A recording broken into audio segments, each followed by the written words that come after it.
Marissa, 19 from Calabasas. Marissa, hi. You wanted to talk about drugs with the cure. Yeah. Okay. You guys know anything about drugs? Not a lot, no. Sure. Okay, anyway, what's your problem? I wanted to know if there were any side effects to mushrooms. You wanted to what? Know if there were any side effects to mushrooms. Absolutely, absolutely. All the hallucinogenics clearly have very, very serious side effects. The more we learn about these drugs, the more dangerous they appear. Did you hear us talking about ecstasy the other night? What night was that? Thursday? We were talking about the hallucinogenics, and we had a guy call somebody, a young man, maybe in his 20s, who came back from university, had taken a semester and studying psychoactive hallucinogenics, particularly and their effects in the brain. And if people that work in addiction, this is no surprise to us.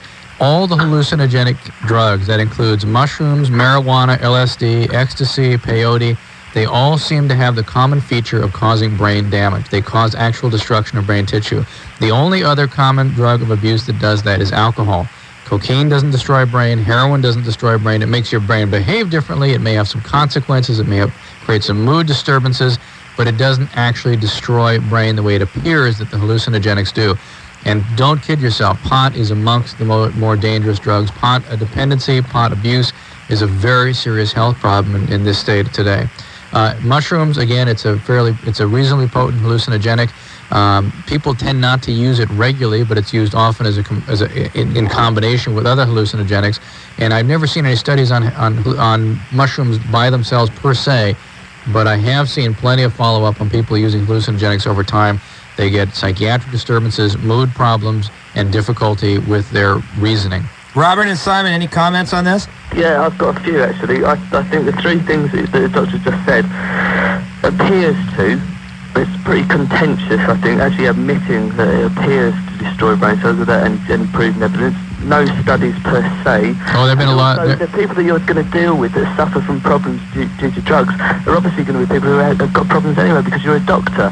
I mean, I think it's really unfair just to wander through like a minefield like that and tar everything with the same brush. I mean, Okay. Then listen, MDA causes total destruction. That's a chemical. Listen. You can't put mushrooms and stuff into it. They're naturally occurring organisms. You cannot put them in with MDA and other stuff like angel dust. What difference does it make if it comes from a plant or comes from a chemical? What difference? I think it makes an awful difference. Why? But then you're talking from a standpoint that's unproven and you have like nothing to back it up. And I think people generally, it's a psychological thing. You feel far more comfortable with things that are natural than with things that are manufactured. It is a psychological, that's correct. A chemical is a chemical. I don't care if it comes from the ground, from the sky, or from a factory. No, of course not. And I mean, we're made of the same atoms as stones. But I mean, you have to have a certain line to have a coherent conversation about it, don't you? Have certain what? You have to admit that there are certain differences between the chemical compounds that are manufactured and compounds that occur naturally in nature. There are differences. I mean, otherwise there'd be no difference between the atoms that make up like lumps of rock and atoms that make up the molecules that go into making human beings. There are differences in structure. Most of the drugs they act on your brain in different ways, completely different ways. Most of the drugs that we use are derived from plants. And, the hallucinogenics, whether they come from a natural product directly or whether they're manufactured and derived from we're just talking about an organic chemical or not a non-organic chemical. It's a chemical that does the activity, and whether that chemical is distilled out in a laboratory. No, you're missing the point, because where the chemical comes from is important, because that's the psychological part of it. That's part of, I mean, if you're talking about drugs that affect you psychologically, then where the drug comes from has an enormous bearing on what happens to you, particularly with psychedelics. That's true. The state you're in when you use the drug is often a determining feature of how the drug affects you. Yeah, if you go out and pick magic mushrooms with something that you really like, and it's early morning, it's a really nice day, you're going to have a very different trip than if you take ecstasy in a club that's been given to you by someone who looks a bit dodgy and you wouldn't normally take it, but you've had a couple of drinks. That's true. No, you're right. There are differences. Absolutely. There are differences in the immediate effect, but we're talking about the long-term consequences. You're saying that there's no proof that you're saying it appears to destroy brain cells. I mean, like lead emission destroys brain cells. There are far worse things in the world than hallucinogenics for destroying brain cells. You don't get much fun out of inhaling car fumes. Absolutely. You know, we've actually had calls like that about some guy puts his lips around a 1-gallon gas container. Oh. That's right, and that dissolves the frontal lobes of the brain too. The problem is when people argue about hallucinogenics, they always immediately bring up things that are worse. Well, I don't understand the logic of many things that are better. or as bad. I don't understand the logic of comparing something that is bad, defending it with something that is also bad. Alcohol. I'm not taking the premise that all hallucinogenics are bad. You misunderstand me. I don't think they are.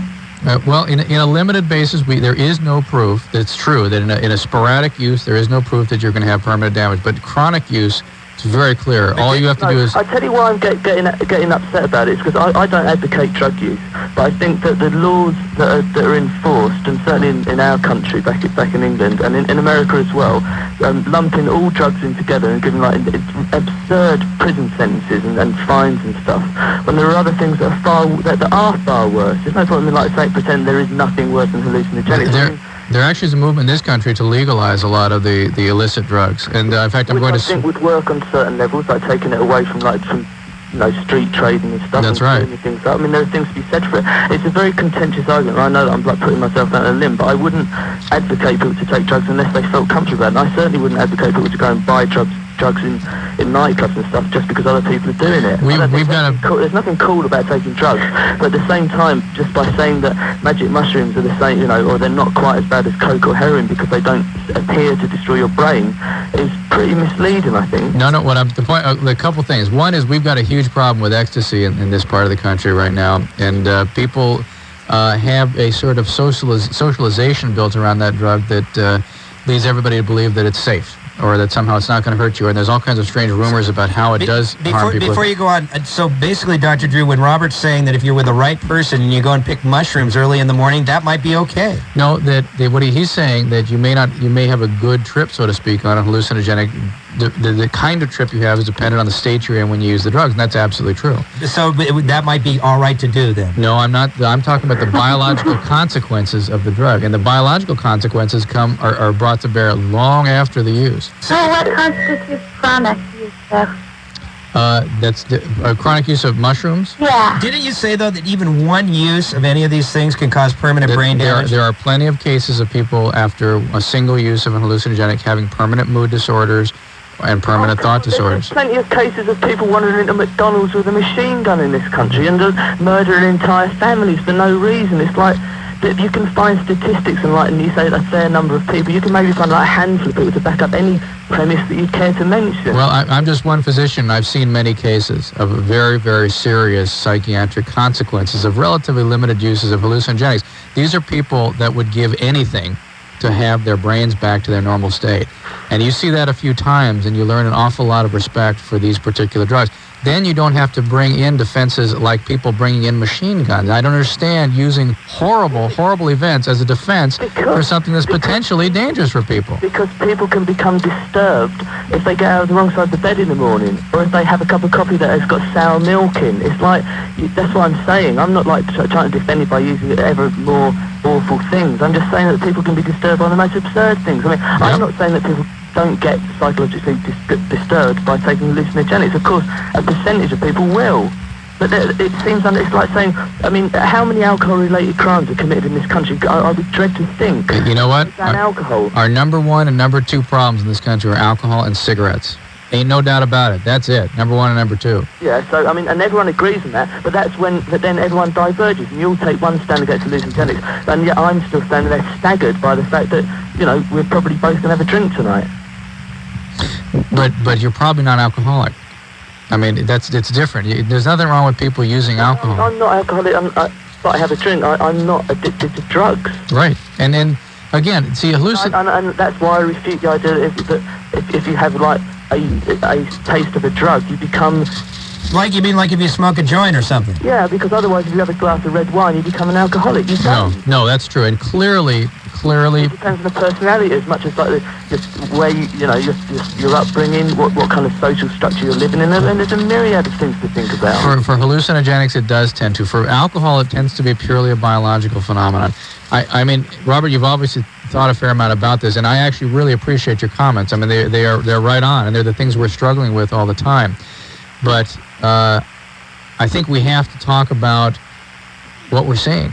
And what the potential consequences are, and I appreciate you sort of balancing that out, because my enthusiasm comes from the fact that I have to sort of piece people back together after they fall apart with the use of these drugs, and it's not fun, and it's not it's doesn't feel good to see these people suffering the rest of their life. But you've just admitted that there are far more, or you've intimated there are far more and far greater problems with people who are being destroyed by alcohol. Absolutely, no doubt. I'm sure that you wouldn't campaign for the, you wouldn't want to go back to the prohibition, would you? Well, you know what? To me, I've really not thought this out clearly, but I don't understand how we can have many of these other drugs illegal, but alcohol legal. I think it ought to be one way or the other. And I think you sort of had that opinion too. I do. Well, I do. But I think that certain drugs should be controlled. I personally think that cocaine and heroin and amphetamines are the worst drugs of all, and barbiturates. They're the most addictive. Yeah, and that's why they're the worst. I mean, it's like the fact that they're addicted. It's easy to become addicted to them and thereby destroy your life. Makes them worse in my mind than a hallucinogenic, which generally things like saying things like pot, like smoking a joint or something. They're like it's social recreation. It's like people use it, and particularly in this state, the same as they would have like a drink with friends. It seems unfair just like to blanket. It sounds very weird for me to hear someone throw all drugs in together and say they're all as bad as each other when I know that I was from experience, like personal experience, or from seeing what they do to other people. Obviously not as much as you, but probably in different circumstances. Sure. That it is unfair to just to colour people's idea of what happens. Never did I ever dream that Robert Smith and Dr. Drew would battle it out in the drug realm. This is the best part of the show. I love this. This is awesome. And you know what, Robert? Normally, poor man will not let me discuss this stuff, and this is interesting. And I appreciate your willing to talk about it. I mean, our listeners need it's a point counterpoint. I mean, our listeners need to hear all the information and make the choices for themselves. Really, that's the bottom line. Yeah. But I mean, I think we both stand in a kind of middle ground. I think you should take a left step into the middle ground a bit more, though. Hey, Robert, you're a pretty okay guy. This is Robert from the field with the rest of the boys. KROQ FM in Pasadena, Los Angeles.